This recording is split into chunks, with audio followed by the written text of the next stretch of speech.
Okay. Getting tired. 1, 2, 3, 4, 5, 6, 7. So this is box 8 of comics, box BF. Bestest friends.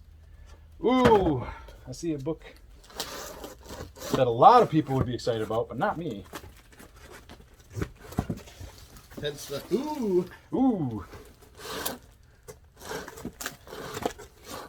I don't know which way is forward. The other ones were on the back. Okay. We'll just do it this way. No, because these are empty bags and boards. Explains that. I'm like, why is there no books? So anyway, we got some Solar. Some more Gru. Mighty Magnor. Mighty Magnor with the fold-out cover. So that's cool. Gru. Deadpool. That book's worth a little bit for some reason. It's first Deadpool's miniseries or first Deadpool solo. Some Valiant, some Turok. Turok with the thing. Oh, I just got back. I got a Bart Sears Catwoman sketch on a Catwoman #1 blank. I should show that someday. Jimbala Catwomans. It's kind of neat. A couple wizards. This box is not going to take very long. Whew. Tick pins. Those are kind of cool. Limited edition of 6,000. You couldn't find 6,000 people who know who the Tick is nowadays, let alone to buy sets of pins. We got some Batman ones. I got some. That cartoon was cool too. Yeah, and they had a TV show, and so I got a couple sets of those over there. Oh man, another PC Gru #1, and another something stuck to it. Another. Ooh, God, this one is not going to be in the original plastic because the original plastic is disgusting. Barbie #1, the original plastic with the credit card. All smoky and gross. You can't see it, but I'm touching it, and trust me, it's smoky and gross. So that one I'm going to open up, and we'll just sell that loose. Oh, there, finally. Found a little bit of stuff here. Got a Cherry Pop-Tart #10. It's Cherry Pop-Tart. For you that don't know, for you youngins, hopefully you're over 18, so I can show you this cover. Larry Wells, classic Larry Wells stuff. Big underground comic guy from the 60s and 70s, whatever. So the first couple issues of this, her name is actually Cherry Pop-Tart, and he got sued. He got cease and desisted from whoever makes Kellogg's, makes Pop-Tarts, right? They weren't a big fan of him calling his book Cherry Pop-Tart. He also got sued by Archie because it's like, oh, it looks like Archie. And it's like, yeah, the Archie characters aren't having a lot of sex. I don't think you're really going to confuse the two. And I don't think I guess it looks like Archie, whatever. Apparently you've never watched Riverdale. Right, yeah, Riverdale. Look, later on, they're having sex everywhere. So in the book, they're still called Pop-Tart, like Pepper Pop-Tart is her mom, which would be really gross. Pepper Pop-Tarts would probably be gross. And then she's got a little sister, and Patty Melt is one of her friends and stuff. Anyway, Cherry. Good stuff if you're into the adult comic books. Black Kiss, also adult. Howard Chaykin stuff. What is that? Book 12. Oh, whatever. People like Howard Chaykin. I don't like Howard Chaykin. So there's LED. So this is a Cherry #8. I gotta be careful not to show the back covers with the boobies, some naked boobies. So this book was all about LED, but Larry Wells still alive and kicking. I need to get him. I need to get a Catwoman blank. I have a Catwoman sketch from Larry Wells that I got like 20 years ago. It's awesome because it's Cherry dressed as Catwoman, and she's like on her hands and knees, and she has Mickey Mouse like crushed under her paw, and she's just going, "What?" It's awesome. But I want to get a blank sketch cover, and he's still doing them, and he's pretty reasonable, a couple $100 or whatever. So here's another Black Kiss, #9. I know this was awesome. I know this was controversial when it came out. I honestly have never read it. I'm not a fan of Chaykin's art. Again, the whole abstracty, sketchy. I don't know, I'm looking over here for some reason. Like the Dave McKeon and the Bill Sienkiewicz. Can't stand Bill Sienkiewicz. When he took over New Mutants, my 15-year-old self, I thought I was going to die. Like, what is this garbage? It's garbage. whatever. You get a little older, you appreciate this stuff. But yeah, Chaikin's the same way. I never really liked his art. So anyway, got an Omaha number 12. Another. I'd do a whole video on. Maybe I will. Maybe I'll do a video on Omaha and Cherry.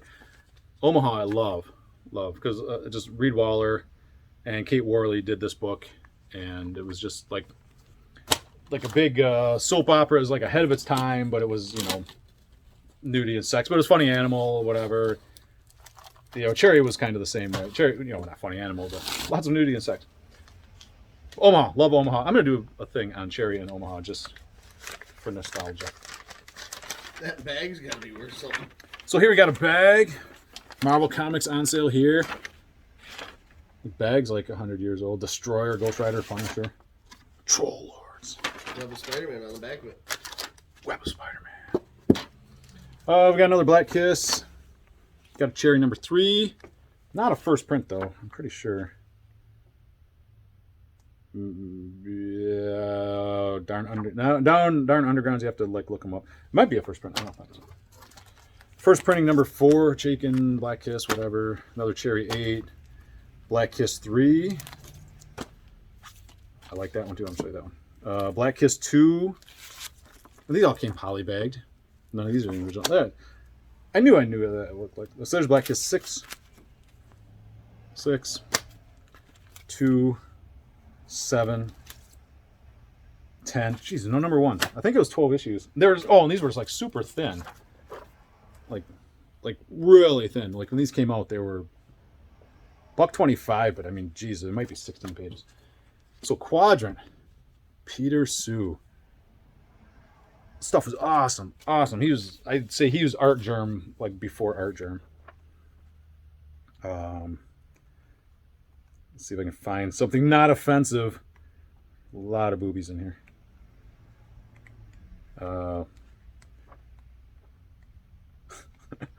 Okay, hold on. Let me find something. I'm gonna find a page I can show you.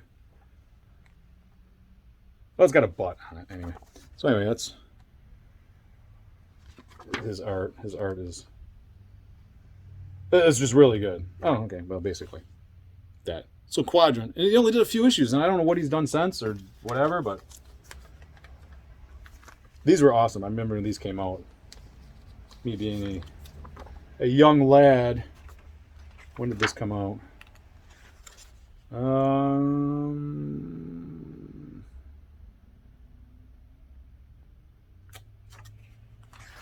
It don't say. When did Quadrant come out? Looking it up. Mid-'80s anyway, which would have put me... Mid-'80s puts me at mid-teens. So finding a comic book such as this as a 15, 16-year-old was quite the coup. What number was that? That's number 8. Oh, yeah.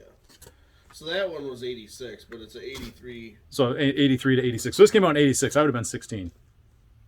And, you know, lots and lots of, you know, pre-internet, man. Kids today is spoiled. Amazing 362, 363. Those are kind of neat. Another baggy bag here. Okay, so this is like Death of Superman's. A couple times a year, I still get people asking for this. And I sell them. And they're not super expensive. They're like $10, $15 or whatever. I know what those are, and I have like 3 of those pins. These pins. And this was the Rest in Peace Superman pin. Did this come in the bag, or is this a separate? I think it was a separate thing. It was a separate thing. Because they would destroy the comic. So yeah, there's like 3 or 4 of those. Yeah, mine are unbent. And these are unbent. But yeah, the Death of Superman, when that came out in 90 whatever, 93, 2, 3. I think, God, what was the print run on that? $1 million? $4 million? I don't know. It was a lot. A lot of books they printed that. And the store, I was in between comic stores. I had no longer working at a comic store because I went to college, and then before I owned this place, the guy that I was getting my comics from in Bay City, different guy that I worked for, he ordered like 400 copies of Death of Superman. I said, "You're crazy! What are you getting 400 copies? You're nuts!" Because everybody knew he was going to die. It wasn't a big surprise. It wasn't like, Death of Captain America that caught everybody by surprise. He said there was a line out the door. He was in a mall, and there's a line from the gate out the mall at like 10 a.m. when he opened. Because I was working in Midland. I was working at Dow. I said, I'll just go after work and pick up a copy and just see what the thing's all about. I didn't read Superman or whatever. He's like, I saved you a copy. And then, so he sold a couple hundred of them at cover price. And then that weekend, we just made 2 ass loads of money off of Death of Superman. So I worked at his store. It was a sports card store. I worked at his store on the weekends. And so what we did on Death of Superman, every 5 copies we sold, he raised the price $5. This is like how it was. And like I said, this is early 90s. So this is like real money. This is like 90s money. This isn't 2000s money. So he sold out like 5 at like $10 a piece in like 10 minutes. It was immediately gone. So he's like, all right, put out 5 more. Change the sign, $15, gone. Change the sign, $20, gone. $25, gone. By mid-afternoon, they started slowing down a little bit, you know, but still, $30, sold them. $35, sold them. $40, sold them. And he had another store in another town. And the kid that worked there called him up, and it was like 4 in the afternoon, and was like, I'm out of signs. Because he had them all printed them on the printer. He's like, I sold 5 of them at 50. Do you want me to make new signs? And he just said, no, man, just put them out. Just put the rest out at 50. And so I don't know how many they end up selling, but this is one of those really, really rare books. Like nowadays, a lot of stuff jumps up the week it comes out, but I mean, it's like $10-15. You know, stuff doesn't hit like this. I fully believe. I'm sure there's people that paid $100 for this book and thought they were getting a deal. But he capped it at 50 and sold. I don't know who even knows, 100 copies at $50 a piece, 200 copies at $50 a piece among both stores. Fast forward, like 25 years, I had a guy come in a couple of years ago. He's like, yeah, I got these Death of Superman. I bought them when they came out, and they've been sitting in a file cabinet in my shop since then, and I just want to get rid of them. I'm cleaning them out. So, long story short, I bought like 50 copies of the bagged one, like 100 copies of the newsstand one, and I paid him like $2 a piece for them because I already have like 10. I'm like, I'll buy him, bring him in, and he brought him in, and so I gave him like, I don't know, $150 for the stack. So I have a bunch of nice minty copies of this that I paid like $2 a piece for. Yeah, whatever. I sell 1 or 2 a year. Excuse me, loud talking. So that's that. Death of Superman. It's a cool book, historically significant book. You know, did a lot for the comics industry. Ain't worth really crap. So, a lot of kids now. I mean, this is like 10 years before they were born. You know, might as well have been 1,000 years ago. But anyway, it's not a hard book to get. It's just a little it's like Spawn number 1. Like Spawn number 1 is not a hard book to get, but it's going for like $20. There's another, and these are all beat to crap. So, and then there's the newsstand. That's the not bagged one. Robin 3s, some stuff, some Hulk, another Death Superman, Wolverines, more Gru. There we go. Ooh, I like that too. There's some real money. Got your Destroyer Duck number 1. First Gru. That's right. Absolutely right.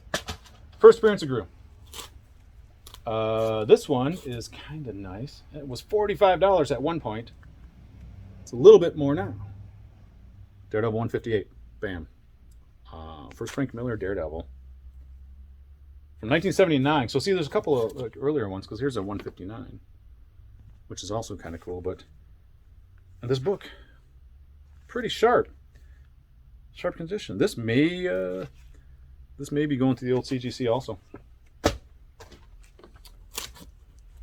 Weird old book. Yeah, like I said, we've been finding all this stuff from the 80s. You know, got Crossfire Rainbow, Dave Stevens, Elvis cover. Kind of neat. Oh. This book was hot. Saying 55 for that Daredevil. Really? Thought it was more. Anyway. Crisis number 7, Death of Supergirl. Well, sorry, there's not 5 copies anyway, because the one doesn't have anything in the back. But yeah, it's still hot. I think the last one of these I sold was like $20. The Flash one's $20. That one's $20. Still, kind of cool book. Put that one there. I'm gonna do that one last. More Shovel Noir. Dave Stevens with his butts. So you may have heard of Teenage Mutant Ninja Turtles. But have you heard of the Cold-Blooded Chameleon Commandos? Probably not until today. Michael Kelly. No idea who that is. We should No put idea him. who that is. You got I may do a wall of all these. This is another controversial. It wasn't controversial at the time. Captain Confederacy. The making of a hero. See, he was a hero. He was a good guy. He's Captain Confederacy. Is that something? Yes. Cap 332. Look, this was something back then. It's really something now because of the Winter Soldier, but it was something back then too, apparently, because that's the only one he has. Legends of the Dark, bunch of Legends of the Dark Knight. Okay, here's what I was talking about previous. People went ape for this stuff. When these came out, it was the first new solo Batman book since 1940, because you had Batman and Detective, and that was it for like 50 years. 40 years. Almost 50 years. But then they did, 4 exciting, different neon color, like the laziest variants, ever. All they did was change the color. But, bought the hell out of them. Had to buy 10 of each. Tick, tick, Boom. tick. Tick, tick, tick, boom. Little bag. Random. Conan the Barbarian. Conan number 1. It's like $80 on that. This, not a giant percentage of the collection, but this is going to pay for a good percentage of the collection. If I can pay for 10% of the collection with this one book, that would be keen. It's going to be more than $80. Not bad shape. Not bad shape at all. It's so hard to search for all those because there's a million different There's a freaking bunch. Conans. Yeah, there's a bunch of Conan. There we go. Conan the Barbarian, number 1, 1970. Okay, so that's First that. appearance of Conan. I rattled a lot. What's Conan go? What's Conan go for in about? Fine. Well, I'm going to tell you, a 9.2 was $1,200. Oh, 9.2's $1,200. A raw is $630. So I mean, few $100. A 9.8. I haven't. Highest known value, a 9.8 in 2018 was $6,600. Yeah. So somewhere between $80 and $6,600. A couple $100. Kind of neat. All right, so that's box 8. I think there's a couple more. Moving on.